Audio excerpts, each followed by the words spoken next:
Всъщност, ние започнахме през края на 2014 една съвместна дейност с френската фирма с и българско участие ИТНЖ.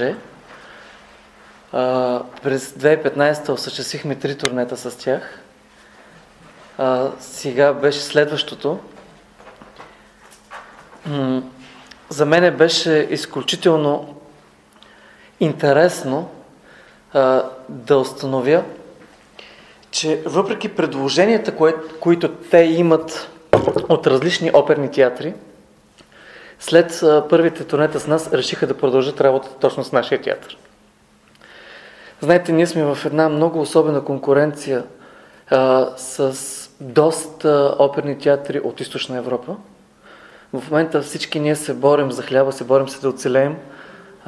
Борим се не само да оцелеем, борим се за признание. Защото това признание всъщност, когато го получим, е бъдещото ни оцеляване. След време, когато се взима решение кой ще го има, кой няма да го има, защото тези решения, за съжаление, предстоят по това, което аз виждам да се случва в световен план с културата, тези, които са действително признатите и от обществеността, и от колегите, те имат по-големите шансове за оцеляване.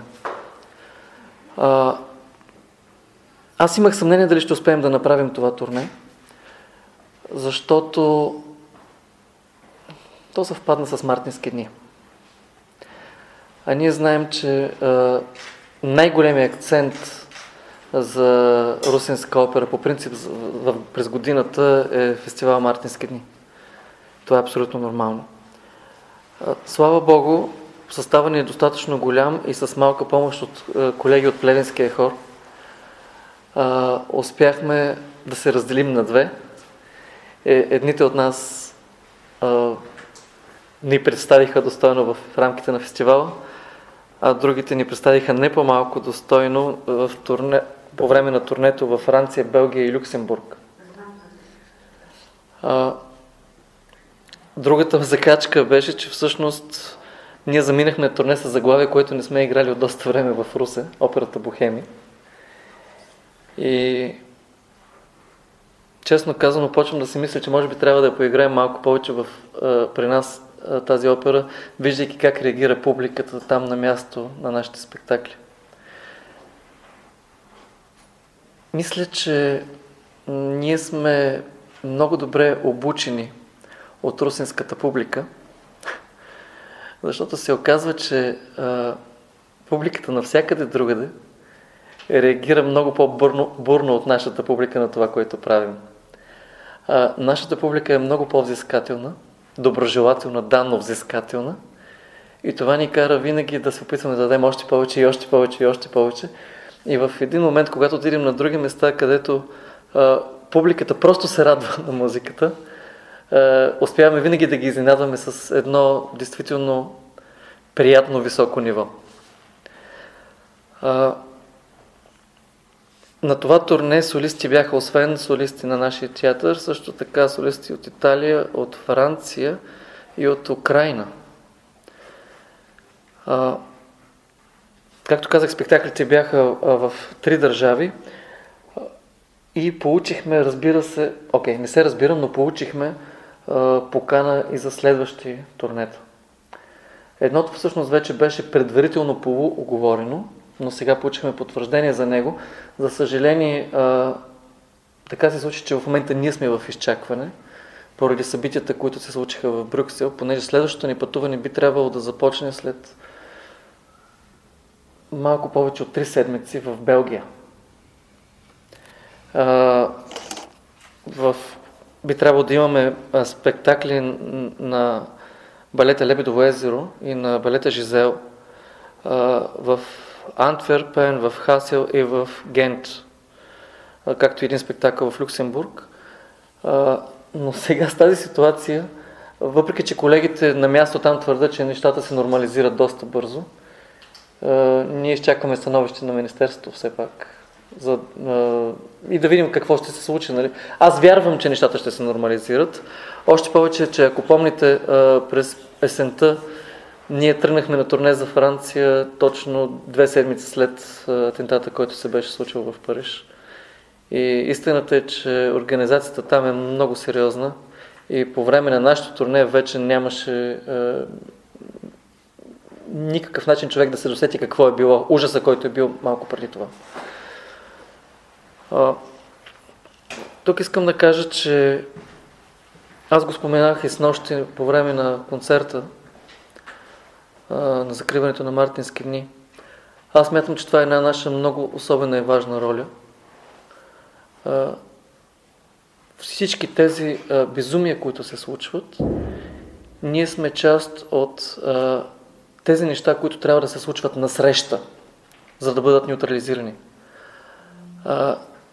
Ние трябва да показваме, че живота продължава, че бъдещето съществува за нас всички и че Европа просто няма да спре да я има.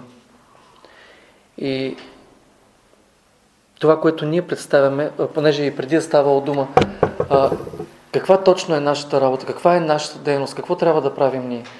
Ами ние сме пазителите на европейските ценности, защото културата е най-голямата европейска ценност.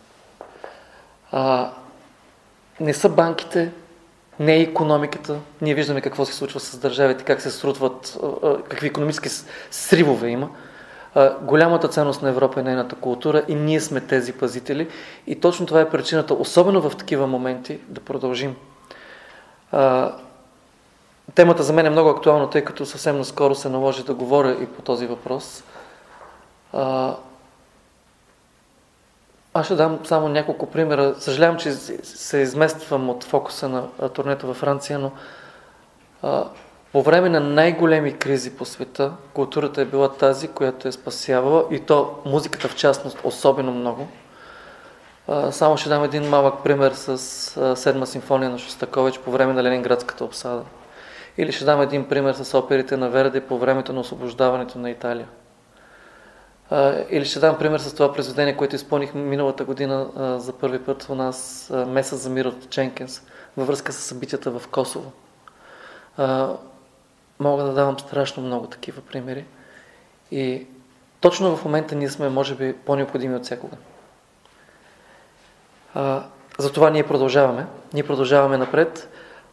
И как точно продължаваме? След това действително успешно турне с Бохеми, аз получих едно обещание от организаторите да получим през следващото ни гостуване, което дай Боже ще бъде след 3 седмици, вестниците, които са изказали изключително ласкаво за нас, така че ще имам, дай Боже, възможността да ви ги донеса. Готвим вече и, както казах, балетното турне. Готвим и бъдещите гостувания през есента, няколко гостувания във Франция. Всички вие вече знаете за това, което се очаква да се случи в Руси с идването на Ричард Клайдерман. Тоест, не искаме да покажем, не само ние ще ходим да изнасяме нашето изкуство навън, но и ще докараме чуждото изкуство при нас. Да има един абсолютен обмен на хора на изкуството. Утре съответно е нашият концерт в НДК с примите на операта. За мен това е един изключително интересен концерт, защото още по време на световното първенство, преди не помня колко, повече от 20 години може би бяха са вече, когато се събраха за първи път тримата тенори, се получи този интересен, наистина феномен, събирането на бройка тенори на едно място. Обикновено това е нещо много трудно да се случи в една опера, в един спектакъл, за да изнесат концерти само тенорите. Самият аз участвам в такива концерти с по 5 тенора всеки месец януари. Ако се чудите къде съм през месец януари, аз съм в Германия да дирижирам 5 тенора. 5 италиански тенора, които гостуват в Германия. Но до сега не се е случвало да се съберат сопрани. Може би са по-трудни като характер, не знам. Защото коментирахме с колеги каква е причината да не се събират сопраните на такива концерти. Не е като да няма известни арии за сопран. Напротив, колкото има за тенор, толкова има за сопран. Винаги във всяка една опера големите герои с сопрана и тенора в почти всяка една опера. Затова ние решихме да си направим този експеримент. Той се очертава да бъде успешен. Имаме 4 изключителни сопрани, с които ще репетираме след малко в зала Филхармония. Това са от българска страна с нощната солистка Мария Цветкова, чието име гръмна в София покрай Катерина Измайлова миналата година. Имаме Цветлина Малджанска, която е изключително успешна и която бе запомнена от публиката с участията и в концертите с Хосе Карерас и Андрея Бочели. Колко български певици могат да се похвалят с такива участия. И която, между другото, е стартирала кариерата си в Русенска опера преди много години. Имаме 2 изключителни сопрани от Италия, макар че едната не е от италиански произход, Алиса Зиновиева, която участва в 2 наши спектакъла в миналото в НДК и която бе посрещната изключително ентусиазирано от софийската публика. Тя е солист на Миланската скала и друг един солист на Миланската скала, който ще бъде на концертът ни утре, това е Габриела Мориджи. Една от най-известните сопрани в Италия в момента, с която ние имахме щастието да се запознаем преди 4 години по време на фестивала в Солтурн в Швейцария. И най-накрая успяхме да я докараме и в България. Тоест, нашата епопея с спектаклите в НДК продължава и тя не просто продължава, а след 3 седмици ние ще имаме нов спектакъл там, който е много особен сравнен с останалите спектакли. Това ще бъде на 21 април спектакъл на операта Бал с маски. Сега, тук трябва да спомена, че обикновено когато правим спектакли в зала 1 на НДК, нашият принцип е да закараме максимално зрелищен спектакъл от към визия и да докараме в повечето от случаите, не във всеки случай, но в повечето от случаите 1 или 2 звезди, които са познати на българската и небългарската публика. Този път решихме да се полакомим малко и решихме да не докараме 1 или 2 звезди, а да докараме много звезди.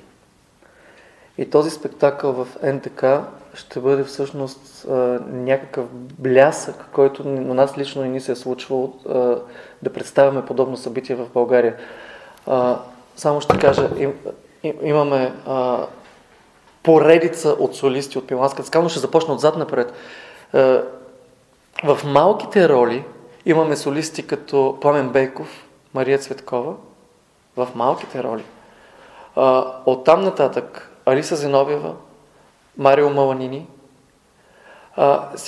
Марсио Джоси е един от най-големите баритони на Миланската скала в момента и което е нещо много специално за нас, една българска звезда, която много рядко, за съжаление, се изявява в България, чието спектакъл точно на Бал с маски по диригентството на Рикардо Мути преди години аз гледах в Миланската скала, Мариана Пенчева.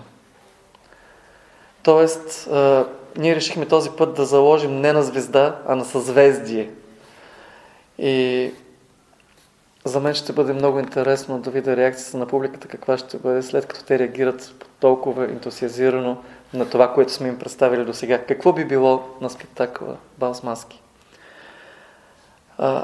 Така че, общо взето, ние се стараем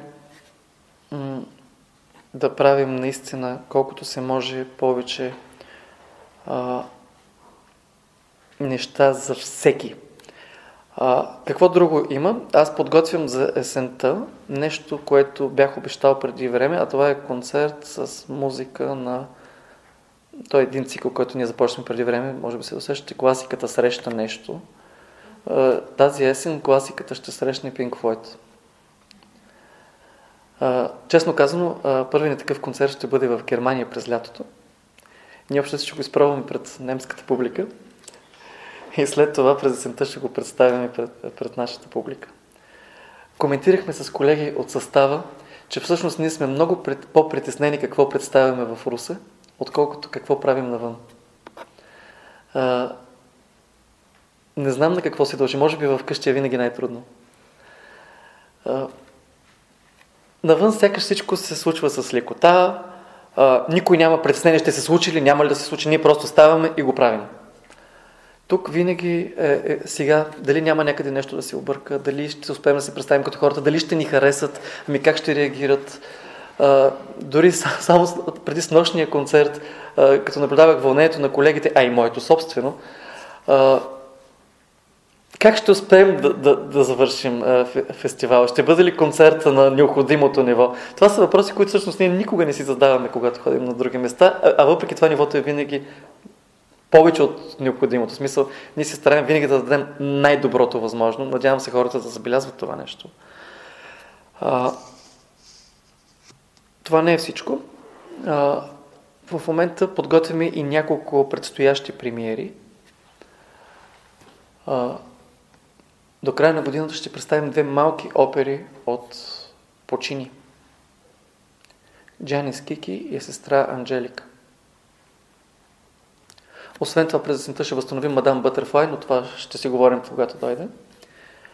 Междувременно обаче ще вдигнем отново и едно камерно заглавие, тъй като аз, за разлика от Огнян Драганов, не можах да видя в зала Филхармония камерна сцена на операта. За мен зала Филхармония е една хубава, голяма филхармонична зала. За мен камерната сцена е мястото, където сме в момента. И точно тук, през месец юни, смятаме да ви покажем Човешкият глас от Поленк. Това ще бъде една нова продукция на операта. Камерна опера, с което ние искаме да продължим традицията на камерните заглавия, на камерната сцена Русинска опера. Аз може би имам още много какво да говоря, но тогава Стефан ще ми се разсърди, че няма да има какво да ви говоря по-нататък. Това, което мога само да кажа за сега е, че съм много щастлив, че вече когато пътувам аз самия или заедно с състава на Русинска опера навън, в чужбина, хората знаят какво е това Русинска опера, какво е това Русинска филхармония. И апропо, ние не откриваме топлата вода. Русинска опера, Русинска филхармония винаги са си били марка. Ние просто освежаваме тяхната памет. Защото трябва да ви кажа, че продължава да има хора, които да ми говорят за един неизвестно как издаден във Франция запис на Русинска филхармония и хор Дунавски звуци под диригентството на Липин Найденов на кантатата Иван Грозни от Прокофиев. Явно това произведение преди колко са? От 80-те години насам. Много. Преди 30 години е успяло изключително много да впечатли хората навън и те продължават да коментират това изпълнение и този издаден компакт диск. Също така искам да спомена още нещо. Преди френското турне с Бохеми, аз бях във Виена, където организирахме поредица от прослушвания за нови членове на Русинска опера. Имаме една тъжна истина. Българските музиканти бягат от България. И имаме един забавен факт. Намират се музиканти от Европа, които искат да дойдат в Русе. Когато казвам искат да дойдат в Русе, те са съгласни да дойдат на български заплати, защото казват, за нас е важно да работим в театър от такова ниво. Аз не си правя илюзията, че някой, който дойде от тях тук, вие може да се смеете, има хора на други места, които го виждат по друг начин.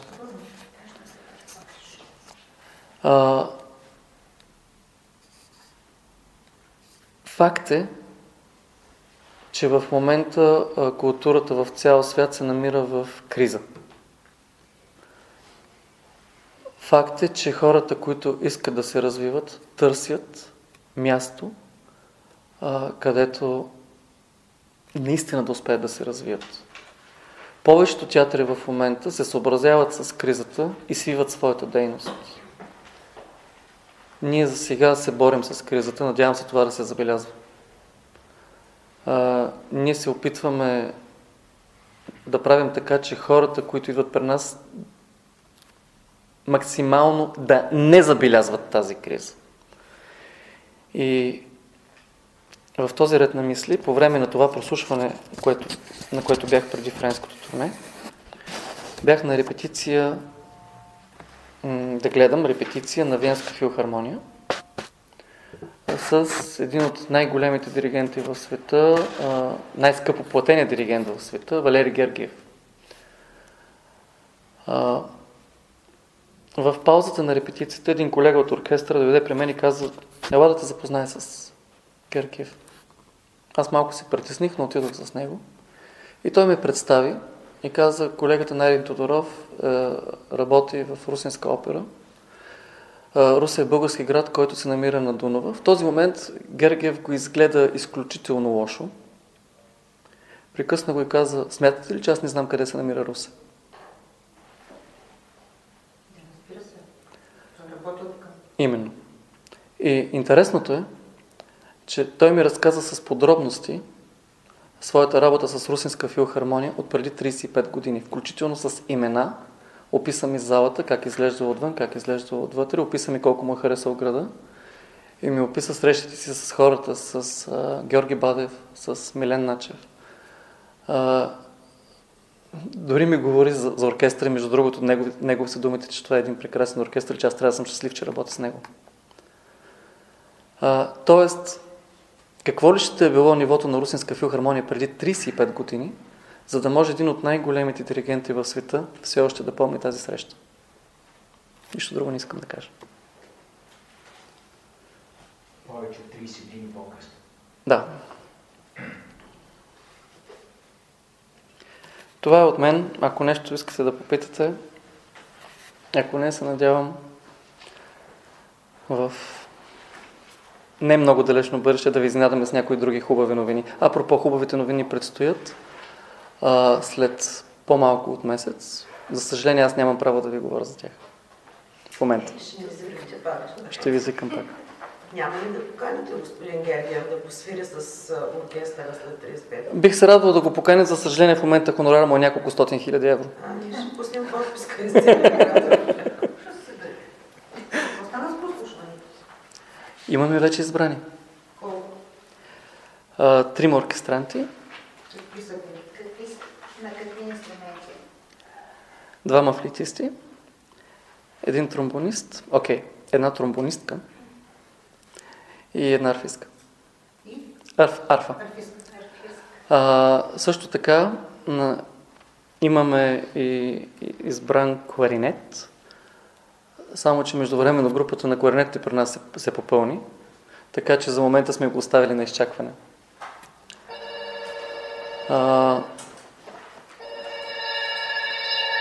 Две флейти, 1 тромбон и 1 арфа. Да. 4 души. Да. Откъде са те? Сега, арфата е от Франция. Тромбона е от Америка. Кога ще... Двете флейти са от Италия. Добре. А в момента имате 2 италианци, които ще бъдат. Да. Ще станат малко повече италианците. Те цигулка, виола? Не. Един е пак флейта. Ще стане италианска флейтова група, нищо. И един е обой. Да, разбира се. Общо взето, ние коментирахме с колеги в Министерство на културата този проблем. И общо взето това е бъдещето. Ако Европа оцелее в този си вид, което повечето от нас се надяват, бъдещето е смесването. Българските музиканти в тамошните оркестри, тамошни музиканти тук. За мен няма лошо. По този начин повече хора научават за нас. Повече хора се радват на това, което виждат тук и могат да го разпространяват. Защото това, което аз научих във времето е, че най-малко оценяват това, което имат хората, които го имат. Отстрани се вижда по-добре.